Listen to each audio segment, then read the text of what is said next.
La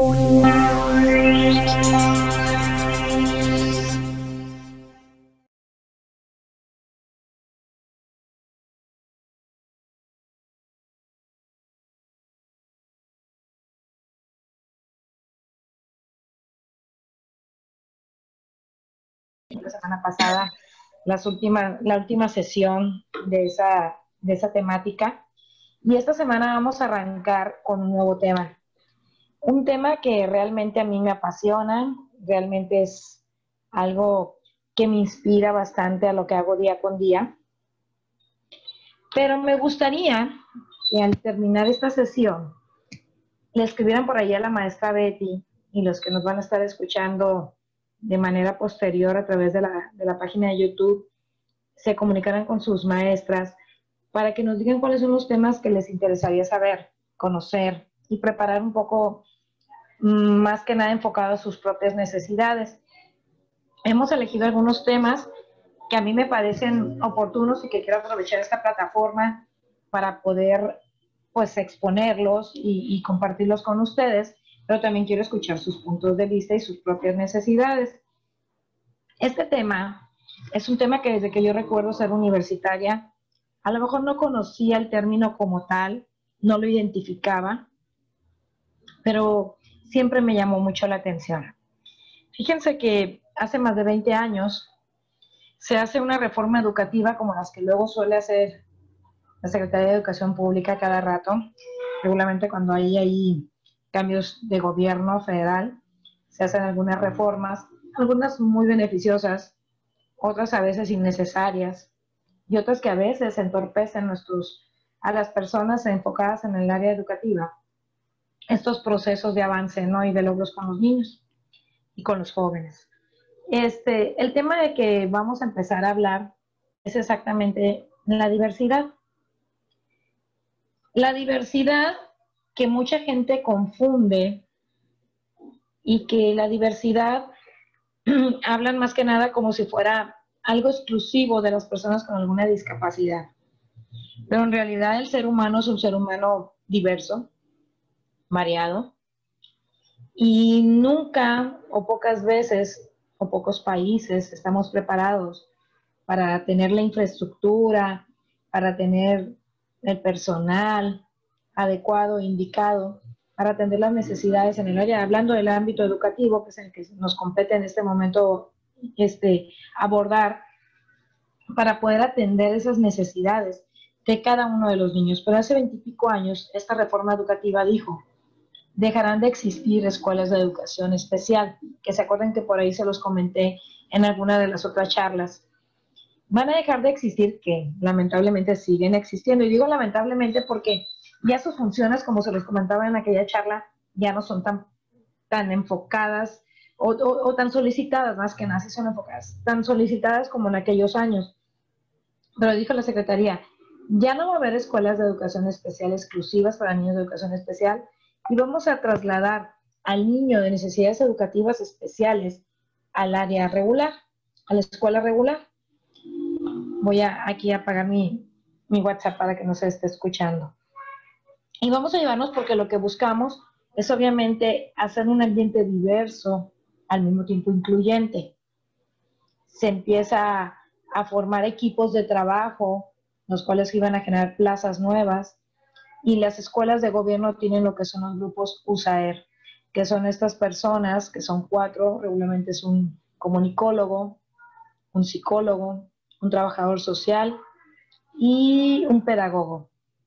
Y entre ellos 4, en la educación pública, se supone que tendrían que armarlas, detectar los casos con alguna necesidad y planificar o planear un programa de trabajo específico para esa inclusión educativa de ese niño con alguna necesidad. Y cuando estamos hablando de necesidades educativas, cuando no tenemos mucho contacto con personas con alguna necesidad educativa, nos vamos directamente a pensar a alguien con una discapacidad física. Pero en realidad hablamos de incluir al niño, al hijo de los papás divorciados. ¿Por qué? Porque él está viviendo una situación emocional, afectiva, que lo está desestabilizando, y que por eso quizás está teniendo ciertos comportamientos dentro del aula. Estamos hablando del niño con un trastorno de déficit de atención e hiperactividad que física, anatómicamente, es un niño regular, pero que a él le cuesta trabajo procesar la información, mantener periodos elevados de concentración y atención y mantener una autorregulación motora, ¿no? Con su propio cuerpo. Y así nos podemos ir con cada una de las situaciones especiales con las que tenemos que enfrentarnos en el área educativa. Y en el aspecto, en el área de preescolar, en la etapa preescolar, pues no es la excepción. Aunque si bien es cierto, es una etapa en la que todavía no se definen muy bien los procesos mentales de nuestros hijos, están en esa etapa formativa y en esa etapa de definición precisamente. Entonces, para el maestro de preescolar, le es más complicado detectar cuáles son las condiciones o la situación que tiene este niño, porque todavía no se define muy claramente. De hecho, hace 10 años todavía, el niño con algún rasgo autista no era diagnosticado hasta no cumplir 5 o 6 años de edad. Así de fácil se los pongo. Entonces, antes de eso, imagínense con lo que lidiaba el maestro de preescolar, el educador, con ese niño, con esos rasgos de autismo, que no tenía un diagnóstico, y que si la mamá tenía ese instinto de buscar un diagnóstico, no existía quien diera un prediagnóstico, una impresión diagnóstica para poder empezar a atender a ese niño. Bueno, pues por eso es uno de los motivos por los cuales se me ocurrió compartir estas diapositivas con ustedes a partir del día de hoy. Entonces comenzamos con el tema que ahorita la maestra Rebeca nos va a hacer el favor de poner, que es precisamente la diversidad.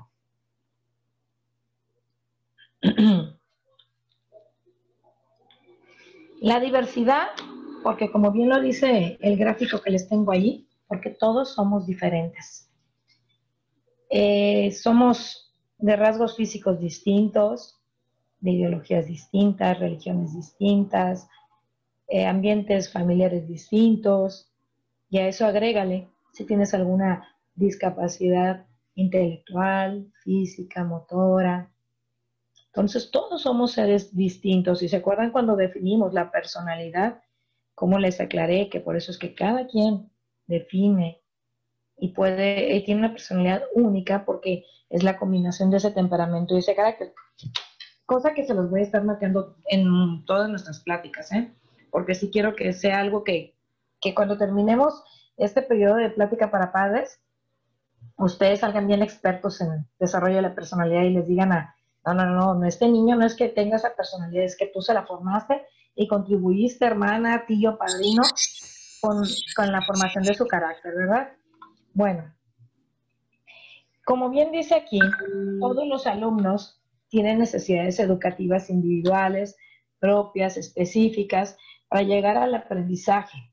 Esto no quiere decir que todas las necesidades individuales sean especiales, ¿sí? Ojo, todos tenemos esas necesidades educativas individuales, pero no tiene que decir que tiene que ser una manera especial como yo voy a aprender. Simplemente yo tengo una forma de aprender. Hay niños muy visuales, hay niños muy sensoriales y hay niños muy gráficos, o sea, cada quien tiene su forma de aprender lo que lo rodea. Y eso es lo que hace muy interesante ser maestro, ya sea a la vez muy complicado ser el titular de un salón de clases, por esta diversidad, porque el maestro tiene un proyecto, un plan, una currícula que llevar a cabo, pero tiene que adecuar y hacerse, bueno, desde esa reforma educativa que les digo, cuando el gobierno dijo eso, se suponía que se tenían que hacer esas adecuaciones curriculares para hacer esas adaptaciones a cada una de esas necesidades de los niños.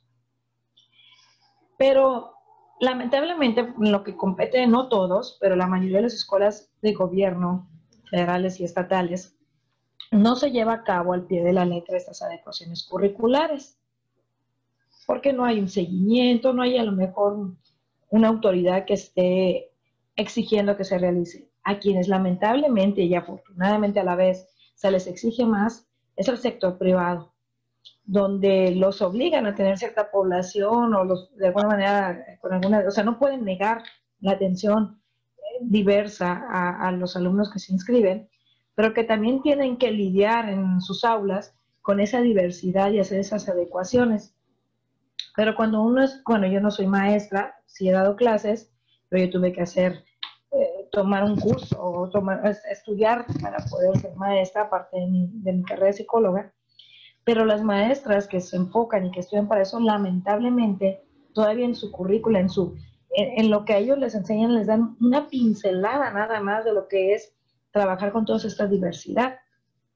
A esto es a lo que se enfrentan ya en el área laboral, ya le están ejerciendo su profesión. Cuando de repente pues han escuchado que existen niños con autismo, pero cuando ya les llega un niño con esas conductas, caray, pues la maestra pues también se preocupa, la maestra obviamente de educación, y quiere ver cómo ayudar a esa familia y a ese niño, ¿verdad? Pero también cuando llega ese niño llorando, o que ya es berrinchado por no querer entrar al aula, porque su papá tiene 2 semanas que ya no va a la casa, porque cuando ha ido, escucha a mamá y a papá pelear, pues también tengo que encontrar estrategias y tengo que incluir a ese niño en este grupo y hacerlo que otra vez se sienta cómodo, porque esto está afectando en su proceso de enseñanza-aprendizaje. Ok, la que sigue. Vamos a la siguiente.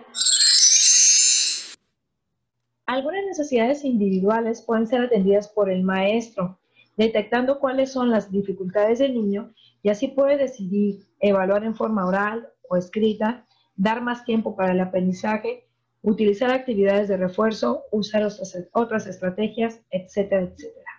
Esto es lo que les vengo comentando. Entonces ya el maestro se supone que debe tener esa capacidad de poder saber cómo va a evaluar ese niño y va a hacer esa adecuación para incluir a ese niño que tiene este comportamiento o esta actitud diferente o poco típica a la esperada, ¿verdad? Vamos con la que sigue. En algunos casos, estas necesidades individuales no pueden ser atendidas de esta manera, pues ya entran en el terreno de las necesidades educativas especiales. En este caso, es necesario poner en marcha medidas pedagógicas, recursos de ayuda especial o de carácter extraordinario. Como les estoy manejando en la etapa de preescolar, muchas veces no tenemos diagnósticos todavía claros y el por qué este niño, si todos los días aprendieron las vocales con solamente repetirlas y con las tareas sencillas que yo le estoy dejando, este niño no ha podido aprenderlo. Fíjense que algo en lo que se enfrenta el docente es no solamente armar estas estrategias para poder detectar esas necesidades educativas en su alumno y ver cómo va a hacer esas adecuaciones pedagógicas para que ese niño pueda ser incluido, sino tener que lidiar con nosotros los padres de familia, que no estamos aceptando todavía que mi hijo está manifestando tener una necesidad educativa especial.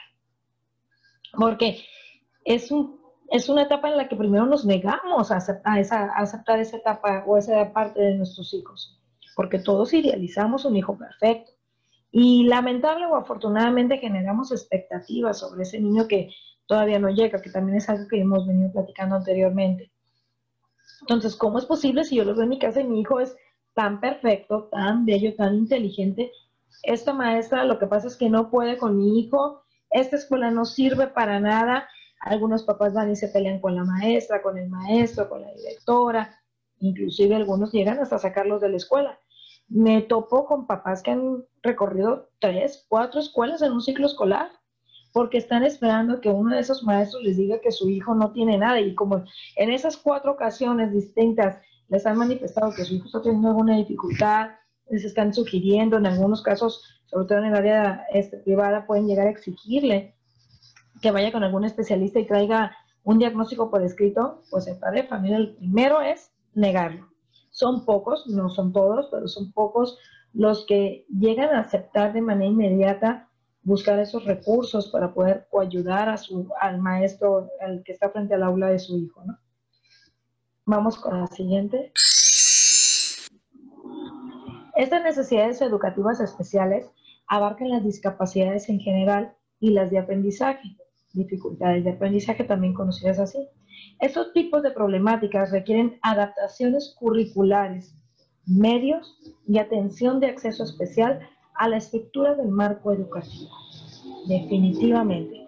Una vez que el docente ya se percata que ese niño está teniendo ciertas dificultades, vamos a pensar de aprendizaje en este momento por ser más fácil de definirlo, pues la maestra va a tener que darse cuenta que quizás la distribución del aula, de su escritorio, la ubicación del niño entre todos sus compañeros no es la más adecuada.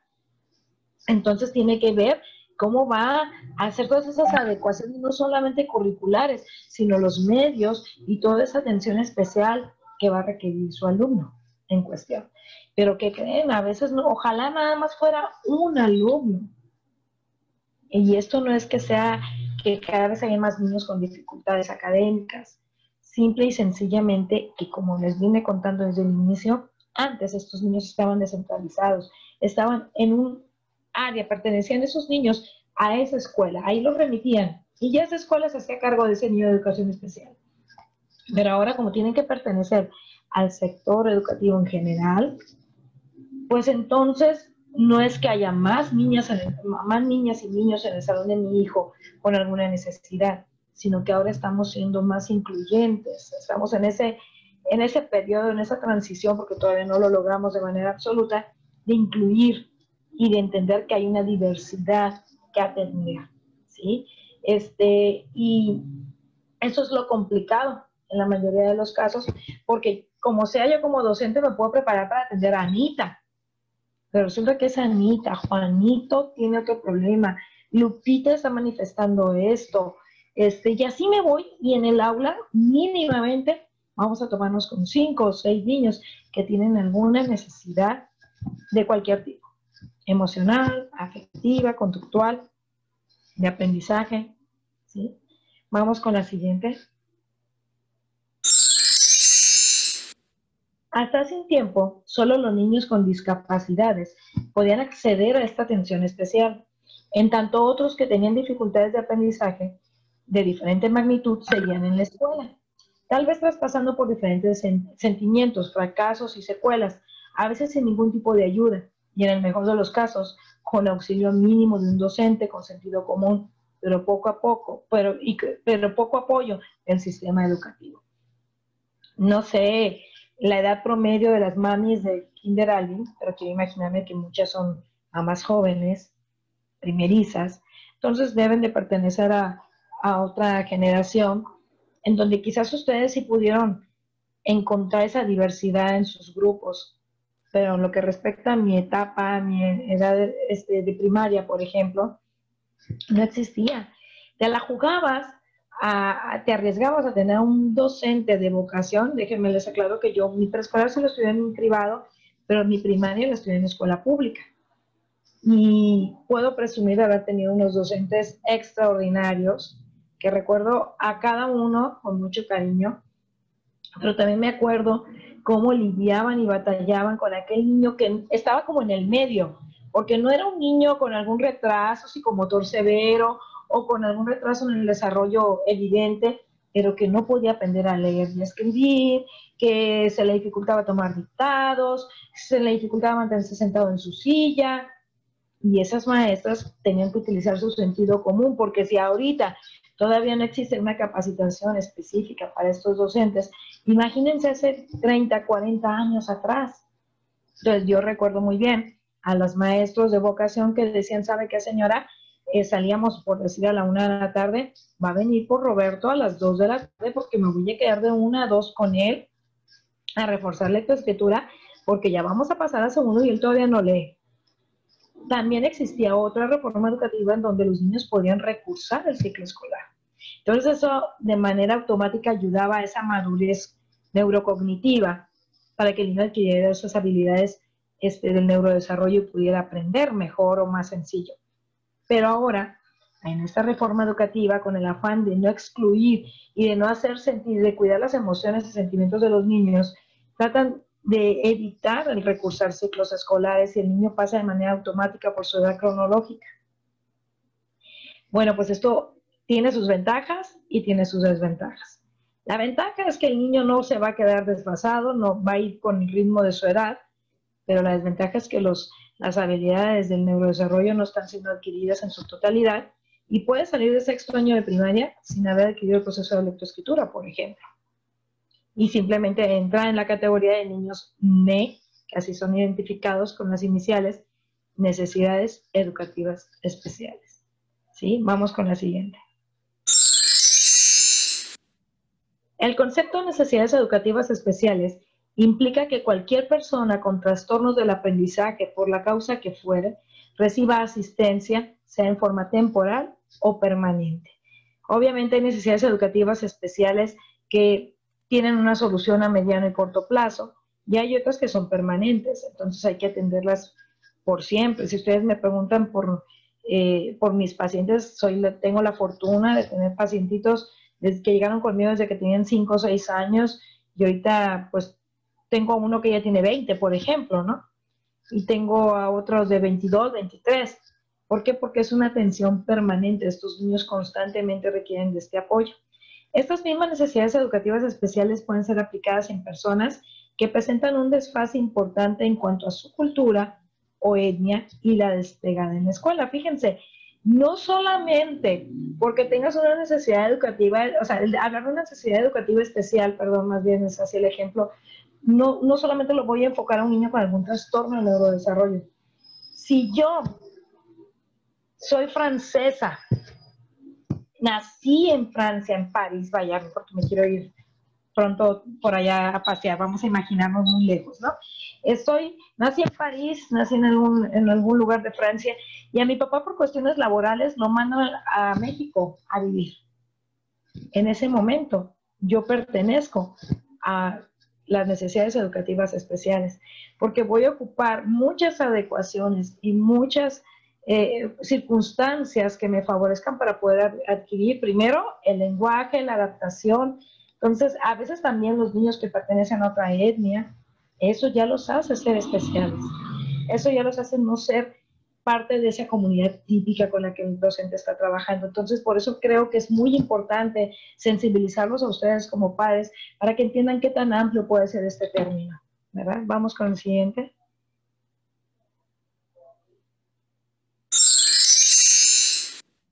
Esto significa romper con el esquema tradicional en el que todos los niños hacen lo mismo, ni en el mismo tiempo, ni en la misma forma, ni con las mismas estrategias ni métodos. El alumno modelo o el alumno medio, ¿qué creen? No existe. Esto es lo que está haciendo muy complicado la educación en estos momentos. Ahora imagínense en una clase virtual. Aquí ahorita somos poquitos los que estamos conectados, pero ustedes no sé si tengan otros sobrinos o les toque ver en las clases de sus niños, cuando hay un grupo de 30 niños conectados, 40 niños en el área del bachiller ahorita, por ejemplo, en una preparatoria muy numerosa como Preparatoria Vasconcelos, pues el profesor tiene aquí conectados 50 chamacos. ¿Se imaginan qué complicado? Si aparte tengo como docente que armar esas estrategias, ahora tener que adaptarlas, adecuarlas a esa circunstancia que estamos viviendo y tratar de hacer que el que está detrás de esta pantalla me esté entendiendo igual que el que está aquí en la primera pantallita con el que tengo aquí al final. Esto ahorita es todo un reto. Lo que nos alienta es saber y pensar que es algo pasajero y deseamos que pase muy pronto. Pero aunque estemos de manera presencial, pues obviamente es muy complicado porque tenemos que tomar esto en cuenta, ¿no? Que el alumno modelo no existe. Vamos con la siguiente. Cantidad de aprendizajes realizados y en este aspecto es clave el rol de la escuela y la familia. Pero también el aprendizaje es el resultado de la interacción social y del clima afectivo. Hay muchos aprendizajes que se tienen que realizar a lo largo de nuestra vida y el desarrollo. Como también les vine platicando anteriormente, la gente luego confunde, los padres de familia, es que mi hijo es muy inteligente, le mueve súper bien al celular. Si usted viera, le sabe mejor que yo. Yo no sé meterme tal y cual cosa y él hasta se aprende las claves y todo. Y el niño no sabe leer y escribir. ¿Cómo se explican eso? Pues son habilidades visuales que el niño está desarrollando o ha desarrollado y eso es lo que lo hace tener ese aprendizaje realizado, ¿verdad? Pero la escuela es un aspecto clave para poderlo determinar, detectar y trabajar, para poder lograr esa interacción social que lamentablemente ahorita no estamos pudiendo llevar a cabo con nuestros niños. Es necesario conocer el punto de partida de cada alumno y valorar sus pros, sus no. Por ahí yo creo que está modificada ya no la revisé antes de mandarla, bueno, y valorar si hay alumnos irrecuperables, todos pueden progresar si tienen una educación adecuada. Así es, miren, igualmente yo en la terapia, cuando llega mi paciente, yo nunca ofrezco empezar un proceso de terapia inmediatamente a la entrevista inicial. En mi entrevista inicial hago una entrevista formal, hago una entrevista muy amplia, donde voy a rescatar toda la información general de la vida y el contexto que rodea a ese niño en cuestión, y después propongo, dependiendo de la situación y mi impresión diagnóstica, una valoración, porque yo tengo que tener un punto de partida. Y eso es lo que regularmente el docente hace en los primeros meses, regularmente agosto, septiembre se emplean para poder tener una etapa diagnóstica de cada uno de los alumnos y poder entonces ese docente saber cómo con qué grupo cuenta, cuáles son las cualidades o las fortalezas y debilidades de su grupo para poder empezar a diseñar cómo van a ser sus clases durante este ciclo escolar. El progreso no depende tanto de la capacidad innata, sino de la calidad y progresos. Bueno, aquí ya lo voy a volver a dar una releída, no sé por qué se comió letras y se los voy a volver a enviar para ponerla corregida la próxima semana. Sí, no depende tanto de esa capacidad que tiene el niño, sino de esa calidad de atención que recibe el niño. Es por eso que la etapa inicial es muy, muy determinante, muy importante. ¿Cuántos minutos nos quedan? A ver, yo no los alcanzo a ver para saber qué tanto me amplió con esto. Pero en realidad va a depender de esa calidad atencional que reciba el niño alrededor. Por eso, papás, mucho ojo, si el maestro les está diciendo que el niño está teniendo alguna dificultad, hagan caso, pongan atención. A veces estamos tan ensimismados en nuestros trabajos, nuestras jornadas laborales son tan amplias que nuestra interacción en estos procesos con nuestros hijos son mínimas o de baja calidad. Entonces no nos percatamos de lo que el docente tiene que lidiar por 5 horas consecutivas de lunes a viernes con nuestro niño. Porque si lo atendemos de manera inmediata, ahí es donde va a haber la calidad y vamos a lograr el progreso en nuestro hijo o esa rehabilitación, ¿verdad? Nos quedan 10 minutitos. Bueno, alcanzamos a ver por ahí la siguiente diapositiva. La motivación y la emoción. Definitivamente creo pertinente meter esta parte aquí, porque de eso va a depender mucho del progreso del niño, del paciente, del alumno con el que estemos trabajando. Fíjense que esta pirámide es conocida como la pirámide de Maslow. Él lo representa a través de esta pirámide y nos dice que para poder llegar a la autorrealización, que es la felicidad, la plenitud, tenemos que tener cubiertos estos 4 niveles de nuestra pirámide: la fisiología, la seguridad, la afiliación y el reconocimiento. Es por eso que la felicidad es tan compleja lograrla y es tan única, tan personal, porque a lo mejor lo que para mí fisiológicamente no es importante, para ti, mami, sí lo es. Entonces tú no vas a poder avanzar si no tienes cubierta esa necesidad. Pero lo que sí les digo, que llegar a esa cúspide de la pirámide es lo máximo y tenemos que aprender a disfrutarlo. Pero los niños tienen una motivación que debería ser innata, o sea, ellos tendrían que saber de manera automática cómo mantenerse motivados y estar emocionados para adquirir nuevos conocimientos. Pero a veces nosotros, como parte del contexto que los rodea en esa etapa formativa, no ayudamos a que tengan cubiertas todas esas otras 4 áreas antes de llegar a la cúspide de esa autorrealización. Y por eso hay que disfrutar tanto cuando somos felices. Por eso dicen nuestros 5 minutos de triunfo, así son unos minutos, es muy breve el tiempo en el cual podemos ser felices y va a ser nuestra actitud ante la vida la que nos va a permitir tener esa sensación de autorrealización. Se las voy a ir definiendo. La fisiológica, pues es precisamente eso, ¿no? Tener cubierto todo lo que en cuestiones de salud se necesita. Si yo tengo problemas de salud severos, vamos a pensar que padezco no sé, vamos a pensar en algún órgano, recibo diálisis o soy diabética, porque tenemos niños diabéticos. Por ejemplo, eso ya lo hace un niño que tenemos que trabajar. Ya es un niño que entra en esa diversidad, porque no todos los niños tienen diabetes infantil.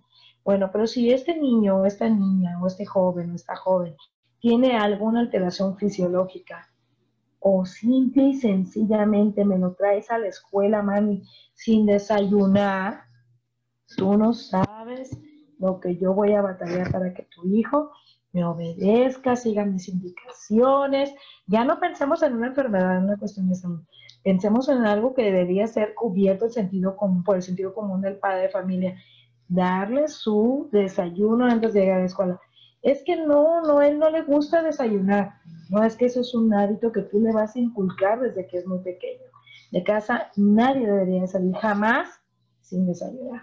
Así entremos a las 6 de la mañana a trabajar, simplemente es adaptarnos a hacer esas adecuaciones, así como las adecuaciones curriculares que el docente tiene que hacer, pues son esas adecuaciones internas dentro del hogar que tenemos que hacer para poder mandar a ese niño a su salón de clase a que rinda académicamente para poder que esté atento y pueda la maestra decirnos que fue un buen día.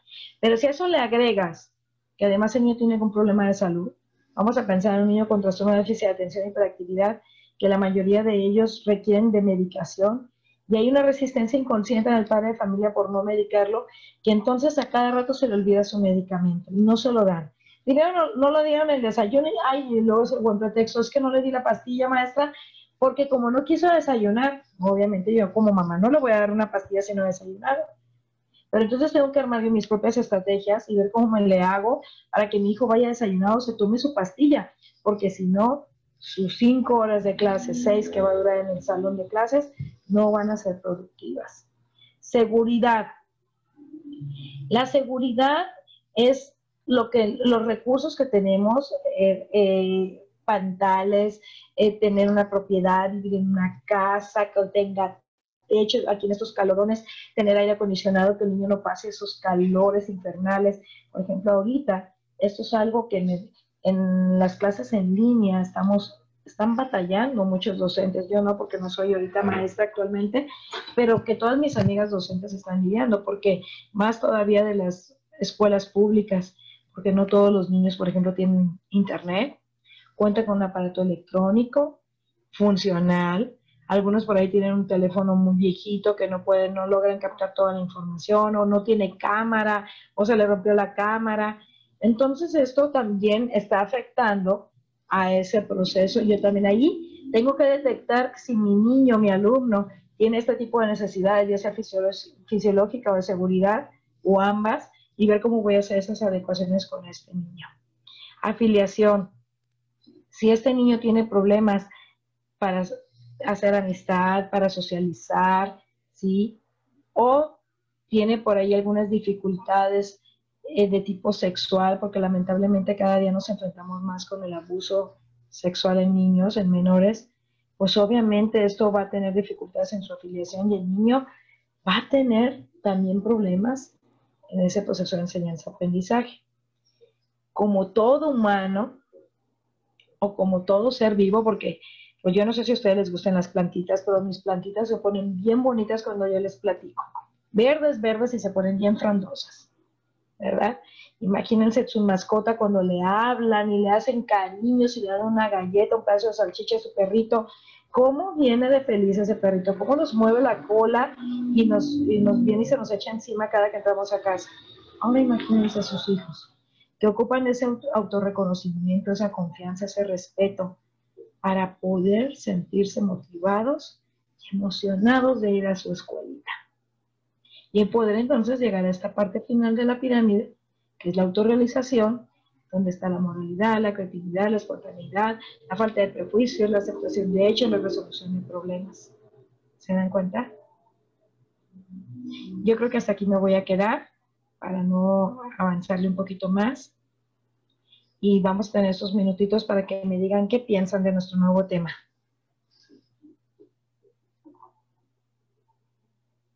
No se peleen, por quitar el micrófono.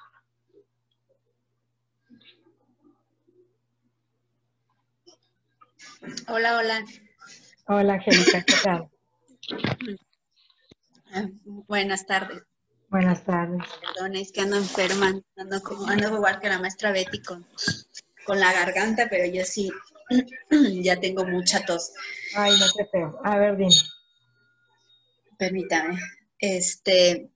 Pues yo creo que sí, al igual que los demás temas, son muy importantes y nos sirven de mucho porque pues sabemos cómo orientar, cómo educar, tratar de educar lo mejor posible a nuestros hijos.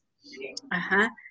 Y sobre todo esto de las emociones, de darles confianza, de darles seguridad, afecto, si es cierto, tienes razón. Es muy importante darles esa seguridad, darles ese afecto porque ellos mismos lo transmiten. Ellos se les nota que son unos niños felices, que son unos niños desenvueltos, desinhibidos. Yo creo que tiene mucho que ver con la relación que tenemos hacia ellos, ¿no?